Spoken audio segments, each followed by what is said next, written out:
Welcome to the Eschaeology Podcast. This is Clifton, and I am with Andrew. Hi, Andrew. Hi, Clifton. Could you pronounce your last name for me just so I don't mess that up? Yeah, Gutierrez. Okay, and you recently have undertaken a new venture. Do you want to tell us about that a little bit? Yeah, I actually was able to forge a deal with Dan Wiggins and acquire Adire Audio, and have been in the process of restarting all the production on all the former products. Very cool. So I am a longtime fan of Adire Audio, starting in the early 2000s. Had probably more conversations than either Dan or I want to admit back in the day. I've used pretty much all the subwoofers except for maybe the Maelstrom and some of the DIY speakers they had back in the day, like the big coaxials and stuff like that. But yeah, awesome stuff. It's great to see the brand coming back. Thanks for doing that. It's awesome. As far as I know, you're keeping everything pretty much as it was back in the day, correct? Yeah, everything is exactly the same. The few small changes to the Brahma so far because of modern magnet, I guess you could say, technology and affordability compared to 10 to 12 years ago. Right. And you're keeping the XBL2 technology in the Brahma subs? Yeah, XBL squared will follow in the Brahma, the Tumult, and the Coda as it was before, and it will also come back in the Extremis as it was before as well. Very cool. So what's your background? Why was Adire Audio like important to you to bring back? I was always a fan of Adire. I had a couple Brahmas, and then when Adire disappeared, and Scott was producing the XBL stuff with RE, I had a couple Triple X's. I had an Ascendant Audio Avalanche, so I've always been in the XBL. And then when both of those stopped being produced, I had TC Sounds based stuff that was LMS. So I've always been a fan of the linear motor technologies, and I've always owned it, had it in my homes, had it in my cars. So that's kind of where the passion for the XBL and Adire came from. And I've kept in touch with Dan over the years. I reached out to him, I'd say 4 years ago, about, hey, is Adire for purchase? If so, what are you looking to do with it? And at the time, it wasn't in my budget to acquire it, but I was able to get a deal with Dan, and now he's been working with us to help recreate all the products, and I'm just super excited to once again have those things available for people, because I think the market is really missing a lot of linear motor technology stuff. Yeah, and it seems it seems weird to say because there's definitely a glut of products out there when it comes to subwoofers, but it feels like that space was never quite filled. There was something special about what was put together there, and it's great to be seeing it come back. All the products will be made in the USA again, or? Yes, everything is made here in the USA with foreign and domestic parts. It's not a secret that even when Adire was open in the 2000s, there were parts sourced from overseas. Sure. So that's the same as today. Once we start ramping up production and we can order larger quantities, there are a few select U.S. Soft part suppliers and other suppliers of products that we could probably approach with larger quantities and even bring more of the part sourcing here to the United States, which we do want to do. There's no way around that. I would love to have a speaker that was 100% made and assembled here in the United States. So, I'm not saying it's impossible, but I'm not saying it's possible, because just because of the way manufacturing is here in the United States right now. But I'm gonna try my best. Sure, that's great. And where are you based out of?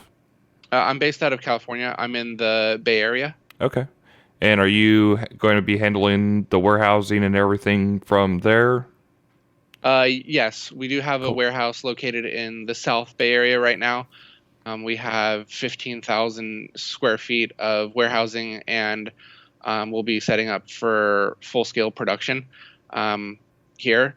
We have a few individuals that have significant 15 plus years experience assembling subwoofers specifically, that have Nice. worked for a couple of the larger companies that are based here in the USA doing it. So I've made contact with them, and they're a fan of Adire and the old XBL stuff too. So they're super excited to work with us to actually hand assemble everything here, right here in the Bay Area.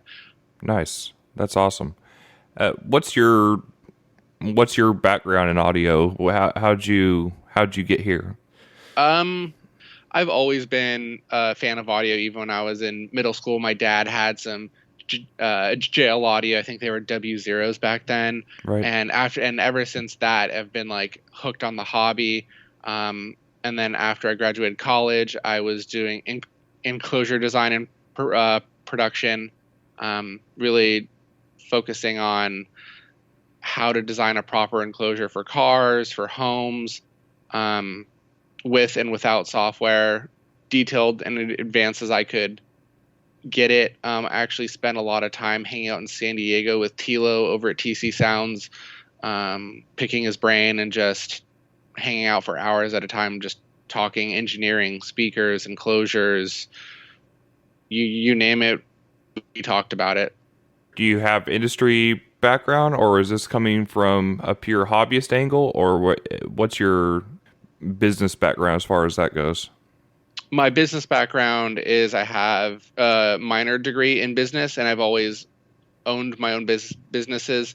I don't per se have an engineering background, but now with able to make a deal with Dan and acquiring Adire, I do plan on going back to school at some point and getting an engineering degree because I want to be able to really take this as far as I can. Right. That's awesome. That's great to hear. Now, is there anybody else involved in the company right now, or is it just you, or how does that work? I actually do have a business partner. He is in charge of all of the production stuff. Okay. From a production aspect, he has 10 years of production experience in clothing, Okay. with large Fortune 500 companies, doing their production and selling to clothing retailers. So for him, it's an easy transition to t-shirts to subwoofers. Same Right. same thing. Gotta everything has Make to be it. assembled somehow. And he has an extensive background too with XBL, um, linear motor technologies, and he's kind of the one that got me into the hobby a long, long time ago. And him and I have stayed acquaintances, friends over all the years. And so when Dan kind of said, "Hey, yeah, if you want to do this, we can make it happen," and we both were like, "Of course we want to. This is a once in a lifetime opportunity when someone Right. says, 'Here, let's do this.'" And so it's been an exciting 7 months now. Dan and I were able to make the deal just shortly after CES when we met up.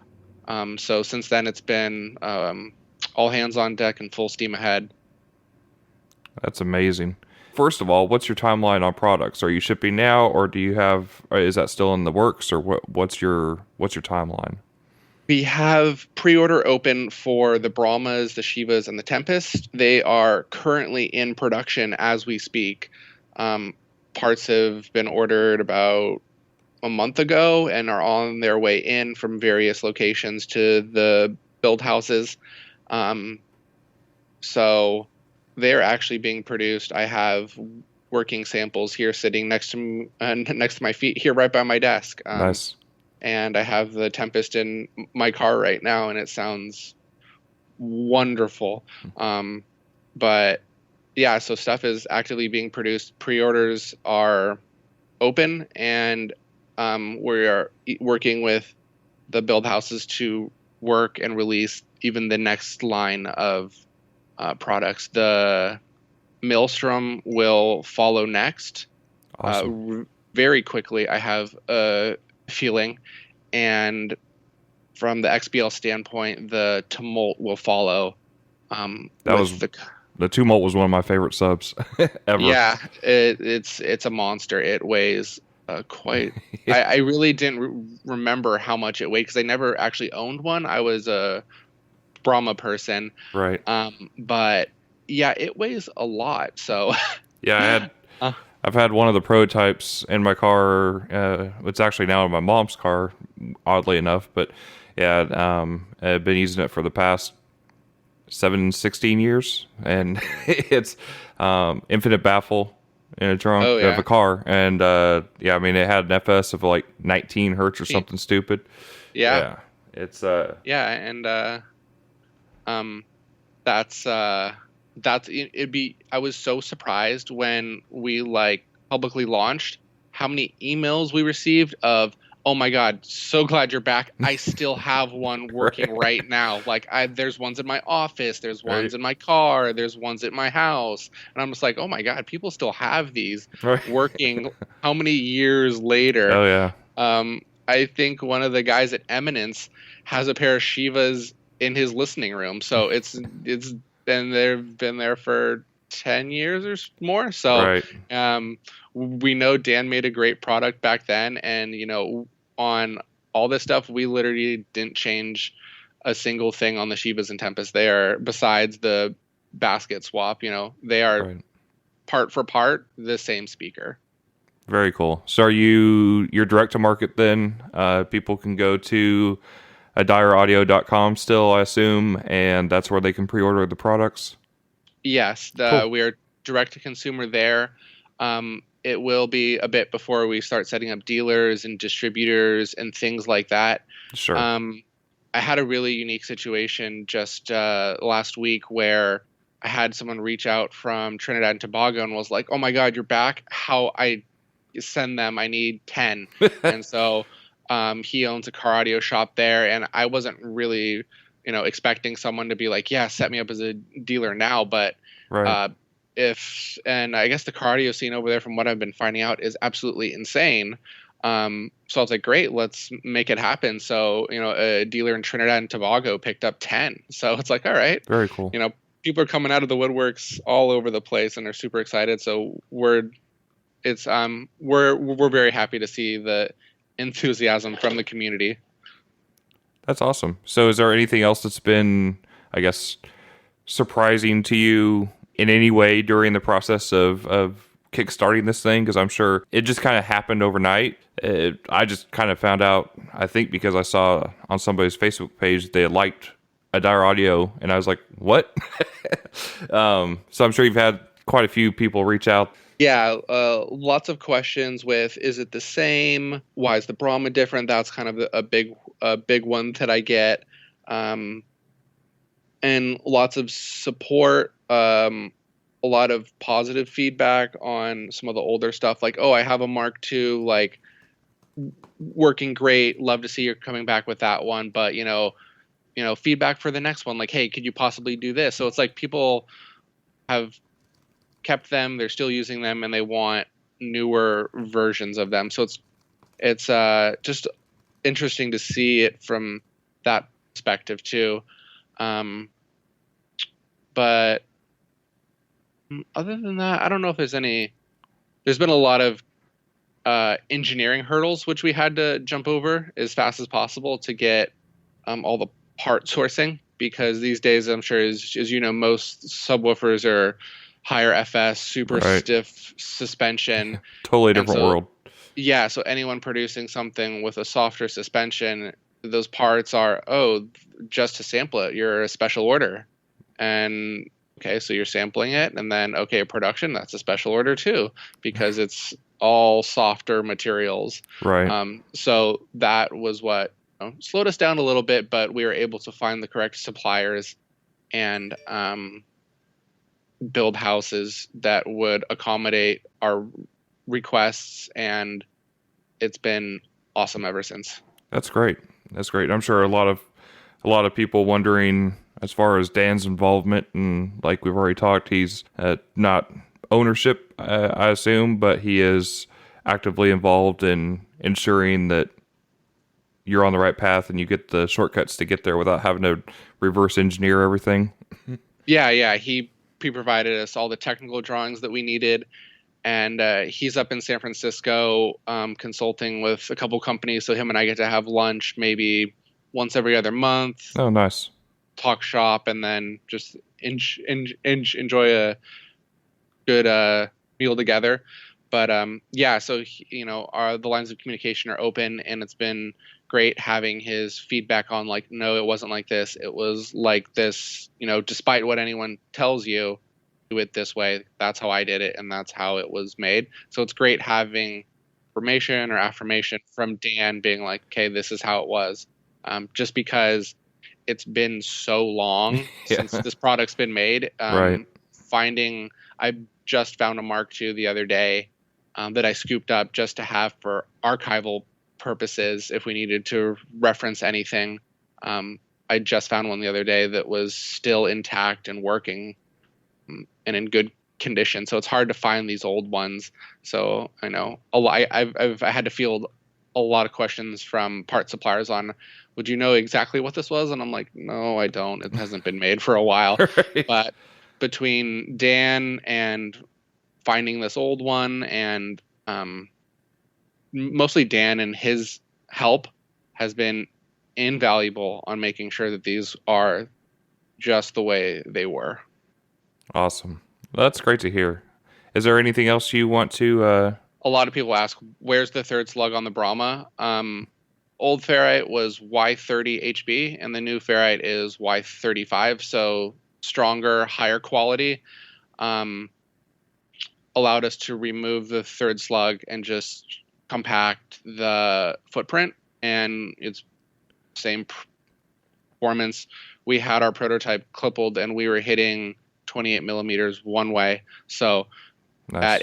at 70% BL. So it's just as big as it was before with the smaller footprint and a smaller mounting depth and less weight. So it's a win-win-win. Yeah. Yeah. We were able to work with Dan on that, and he's like, hey guys, you probably don't need that third one anymore. I only did that because magnets weren't strong enough back then. And we're like, all right, well, let's give it, draw us up some files with 2 and we'll get it made, and we'll see how it goes. And it it definitely performed. The clip will verify that. Nice. For sure. And on the Shiva and the Tempest, we just swapped the basket from stamped steel to cast aluminum. That was one thing Dan told us right from the get-go. I was like, hey, I was having problems with glue and lamination on the stamped steel under extreme cold temperatures, I believe it was. So he's like, if I were you, I'd just swap it out. So it was an easy swap. But Right. other than that, it's the exact same piece for piece. And the Tumult will be the exact same piece for piece too. We didn't change a single thing on that. I was able to find some suppliers that can accommodate all the convention compliances, and it's been really exciting watching that one come together. Very cool. Are there any products that you obviously you are working on filling out the line as it was? Mm-hmm. Are there any products that you want to do in addition to those down the road? Is there something that like you've always wanted but nobody makes that you really have wanted to put together in your head, or are you mostly just trying to refill the footprint that was there before right now? I definitely want to refill the footprint to start. Right. Other than that, personally, I would love a really kick-ass set of like components. I know the Coda components are out there, but I would love to fill it out with like a 6.5 and a 5 1/4. So really filling that aspect of the product line out is kind of one thing that will be first on my list of, after everything's out there, going with no problems. Right. Will be there. Expanding the home audio subwoofer line, possibly to include something with one of the XBL drivers, because right now we are working on a prototype of the Rava, which was a Shiva in a sealed enclosure. Um, and there was a Rava. I think it was called the Durham. So many names that I have to.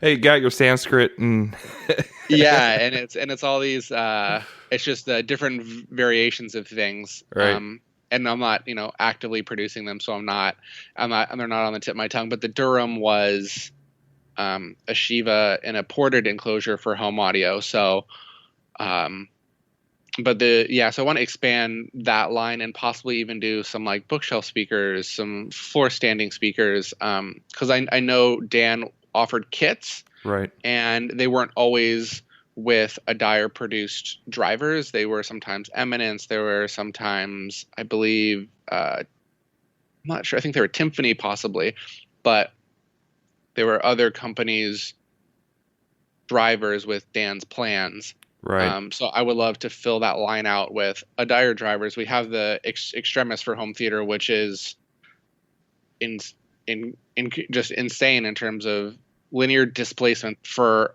6.8 inch speaker. I think it was 13 millimeters one way or something huge.